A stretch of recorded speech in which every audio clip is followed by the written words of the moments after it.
This is just a disclaimer of this new episode covering Bird Box. It does get a little spoilery. This is not a spoil-free review, so if you have not watched Bird Box yet and you don't want to be spoiled by it because it is kind of like a mystery or whatever, I would suggest watching the movie first, then listening to this episode. Okay, enjoy.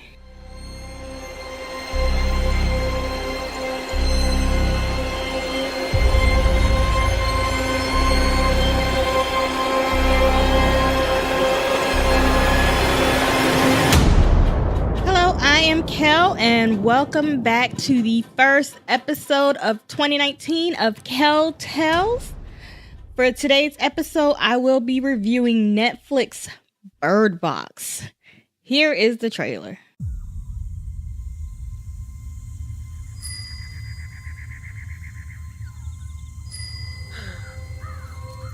Where are you? Please don't take my children.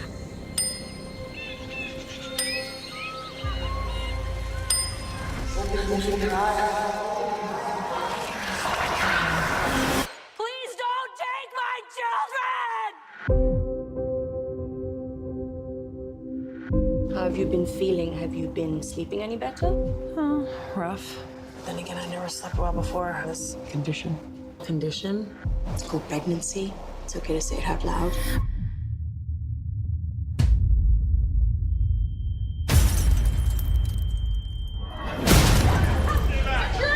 Something's happened. Can you just please drive? Did you see something?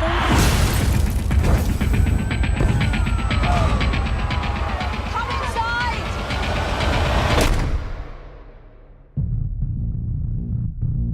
What's going on? People describe seeing an entity that takes on the form of your worst fears. Oh my God. What are you looking at? What did you see? What is wrong with you? Please stop it! Can't stay here. Every contact we have had with the outside has brought us death. Your kids, they deserve hope. Every single decision I have made has been for them.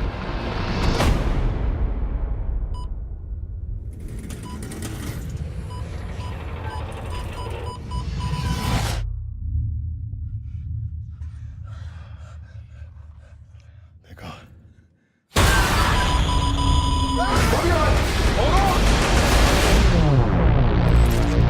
Listen to me. We are going on the trip now. It's going to be rough. Hold on! If you hear something in the woods, you tell me. If you hear something in the water, you tell me. But under no circumstance are you allowed to take off your blindfold. Did you hear that? The creatures.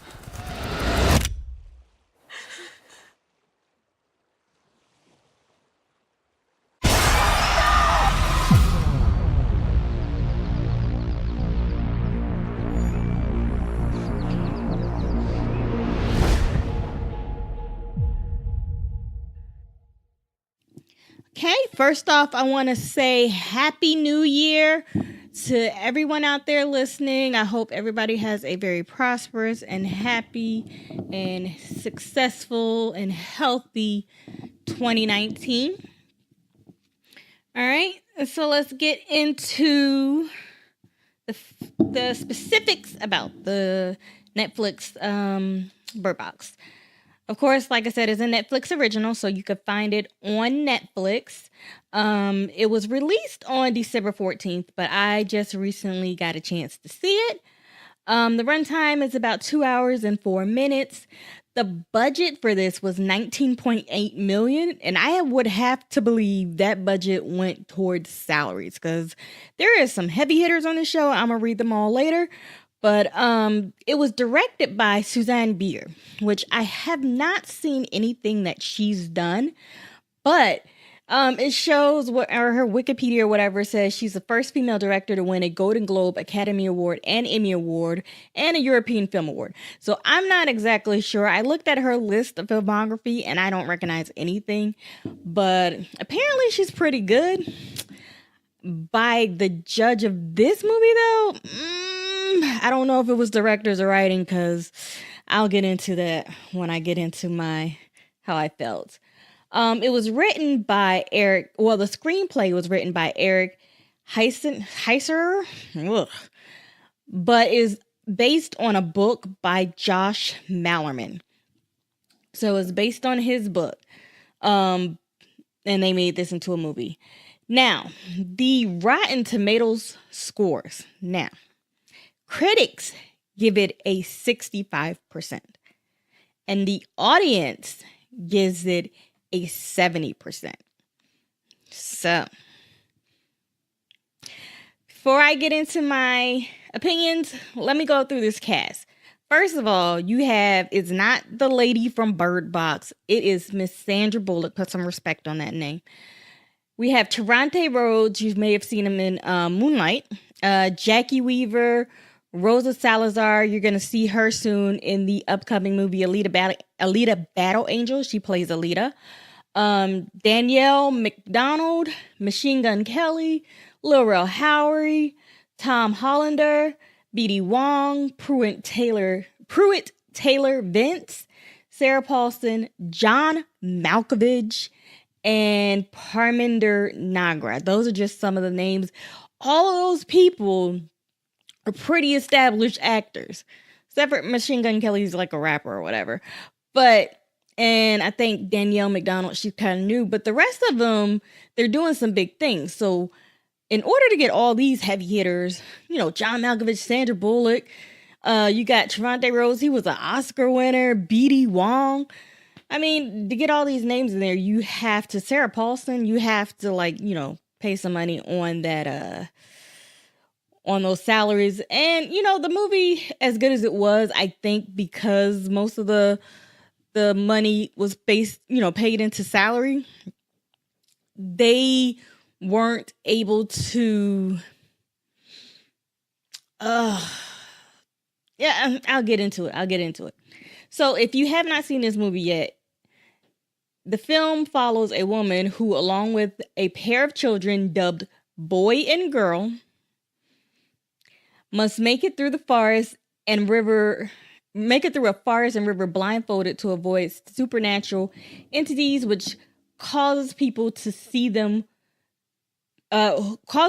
who see them to die by suicide. So it's really weird. Okay, let me get into what I thought about this movie.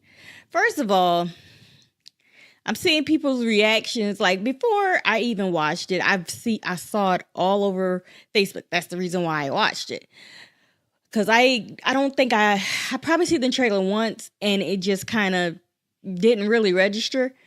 But everybody on Facebook was talking about Bird Box. Those memes and everything like that. Some of the memes, I kind of was like, well, maybe I'll watch it, and so I won't read the meme or whatever, or the post. And some of them I did read, and it was still confusing. I'm like, oh my God. But like, people were saying like it was scary, and it was this huge thriller, and it's really, really good, really good, or, really, I don't know if anybody ever said it was really good, but it was just, I guess, like, different. Like, they was like, oh my God, Bird Box. And I was like, okay, it must be good then. So I sat down and watched this movie. Guys, this movie wasn't scary. It wasn't scary at all. Like, not at all. I mean, I could see it as a mystery, but as far as a thriller and horror, it's not that. It's not that. The acting, though, was really good because there's a lot of heavy hitters, and there were some people in there that held their own against these heavy hitters. So I think the acting was really great. It didn't seem like they were just doing it to pay off, a boat payment or anything like that. Like, it looked like they were interested in being in this movie. Sandra Bullock, she acted her ass off, man. She was great. Absolutely amazing. And of course, that's who you see. I think you go through the whole movie through Sandra Bullock's eyes. You pretty much follow her exclusively throughout the whole movie. I don't think there is. The only scene that may have been when we didn't see Sandra Bullock was when Gary was putting the birds in the freezer or whatever. But other than that, she was throughout the whole movie. And everybody did really good, and I really thought, I really felt kind of what Sandra Bullock was feeling. She kind of, she really portrayed the emotion, I guess, that she was supposed to in the scene. Some of it was a little weird because, for one, she hated girl. First of all, let me get into this. There's 2 kids that she's like riding out with. The first scene in the movie, she's like, okay, we're going on a trip. You got to listen to what I say. You got to do what I say. Girl, boy. Like, and she's like, girl, boy. And I'm like, why is she calling these kids girl, boy? Turns out that's their names. Their names are girl and boy. Now, at the beginning of the, after that, and they go flashback to see what happened before then, Sandra Bullock's pregnant. I was like, oh, did she have twins? And for some reason, she named the kids girl and boy. Like, that didn't make any sense. But we find out, like, they kind of flash back and forth. So, like, they showed that one part when she was giving a speech to girl and boy, and then they flash back to, the day that things happen. And it keeps going back and forth to them trying to travel to this place. We don't really know where they're traveling to at the beginning of the movie, but they're traveling to this place where they had to hike through the woods and then get on a boat and then go down a river. So they're interspersing that with, the storyline that led up to that. So, and all those, like, she, girl does some things, of course, that she's not supposed to do, but it seems like she is really, really harsh on girl. I think we kind of find out why later, but she hated girl. Like, and that was most of the memes that I seen on Facebook that I didn't get at first, but after watching the movie, I get it now, because she hated girl. For whatever reason, she hated girl. One thing, sometimes when I watch a movie and there's, I'm left with like these intriguing questions like, ooh, what if, or what if? It's mostly like they lead you to the answer, but you're just excited with the possibilities of what it can be. And then sometimes when you watch a TV show, Lost, or a movie like this, it leaves you with more questions than answers. And to me, that is not very satisfying. And this is exactly what this movie did. I had a lot of questions versus a satisfying end to the movie. And that was a detriment to me. It's just little plot things. It's like, oh, Sarah, what was I going to say? Like little plot things like, how did the doctor end up at the school? The same doctor that was Mallory, played by Sandra Bullock's, her doctor ends up at the very end of the movie. And like, how did her specific doctor that was like talking to her at the beginning, talk about, oh, you're going to be a great mother, but you have to do this. That same exact doctor end up at the school. I thought that was just too perfect. Like, why? It was just too perfect. And, that seeing that doctor convinced Sandra Bullock to like give her kids names. Cause like, again, throughout the movie, they're named girl and boy. Okay. Like, I really want to see what the people were seeing that were causing them to, kill themselves. I think Lil Rel tried to explain it. And then we see some photos like Gary's drawings that he lays out on the table, which were not scary at all. But it's almost like they see their worst fear and then that causes them to kill themselves.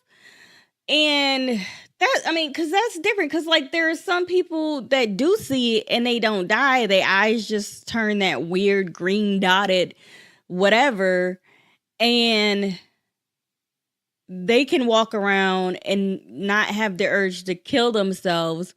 But everybody else that sees this, whatever their worst fear is, they decide they want to kill themselves. Like, I don't understand. Like, is it just like if you're really definitely afraid of clowns, you see clowns, and then that makes you want to kill yourself? I don't understand. Or is it like the entity that they're seeing, their worst fear that they're seeing is like, if you don't kill yourself, you're gonna see me forever? Like, is it like where it's only 5 seconds in real life, but it's like 1,000 years in their brain, and they decided, hey, I can't deal with this anymore. I want to kill myself. See, it doesn't make sense. Like, why would you seeing your worst fear make you want to kill yourself? I mean, I don't know. It didn't make sense to me. Maybe I'm thinking too much about it. But yeah, and then again, the people that don't kill themselves, like, why are they immune? Why are they immune? Like, how are some okay, they didn't explain that, like, why some people would be, unless maybe I gotta rewatch it and listen to Lil Rel Howery's speech again about what was going on. Maybe he explained it and I just totally missed it, but you know, these are problems for me. And also, okay, the guy, that the last guy they let in the house, Greg or whatever, Grant, I can't remember his name, but he came in the house and he's there for a while. And then we find out later that he's already seen his worst fear, and his whole mission there is to get them to open up their eyes too. And then commits, like, he's convincing people to kill themselves. Like, I don't. Okay, first of all, was his eyes already changed when he came in the house? Like, did they not see that? Did they not know what it would be? Because I don't get the eye thing. I don't get why the eyes change. And if he already seen it, his eyes would have been changed, so he would have been in the house with these weird eyes, and they would have saw it, and then they should have known something was up. I don't know. It didn't make any. I don't think his eyes was changed. So, like, how did he? I mean, was he? Okay, I can't. I can't. So I had a lot of issues and, of course, a lot of questions about this show or this movie and the logistics of it. And so it's making my brain hurt now trying to think and figure it out. So I'm just going to stop. But, of course, coming up, you know, this book, like I said before, it is a adaptation of John Mallerman's book. And he has a follow-up book called Black Mad Will, which is not a sequel to Bird Box, but it runs in the same theme. Basically, in that book, people are, let me see here. It says a group of musicians conscripted by the U.S. government to track down the source of a strange and debilitating sound. Basically, instead of not being able to see for fear of dying, this one is about not being able to hear. So it's along the same lines, but I guess it's like a sound that's making people die or kill themselves. And so you have to walk around deaf. So, I mean, is also an interesting thing. I would like to see that. And maybe if they do this Black Matt Will movie, fix the mistakes of the, of Bird Box and make it a better experience. So I still am interested to see Black Matt Will if they're going to do it. But hopefully, they just do it a lot better. All right, so that was my review for Bird Box. I'm sorry I sounded completely confused, but after watching the movie, I was completely confused. My rating for Netflix's Bird Box, I am going to give it a 3 out of 5. It lost points because of the unanswered questions, but it also is a great concept. and the acting was really good. And that's the only reason why I can give it a 3 out of 5. No higher, no lower. That's what it should be. So if you haven't checked it out, I would say maybe check it out. I'm pretty sure it's like 600 million people have already watched it. So I'm pretty sure if you're listening, you probably already watched it. But if you haven't, well, basically, I just spoiled the whole movie for you. Not all of it. I didn't spoil the end. Haha. But if you haven't, watch it at your own peril or whatever. It's not great, but the acting is great. So, weigh it yourself. If you haven't done so already, please go ahead and like my Facebook page or leave a comment at facebook.com/KelTellsPod. You could also follow and tweet at me on Twitter at KelTellsPod. If you like the show, please subscribe to get the new episodes when they drop, because apparently if you listen to the last 3, they kind of dropped all over the place. And you can also share it out to get more people listening. The podcast is available on Spotify or whatever podcatchers you have.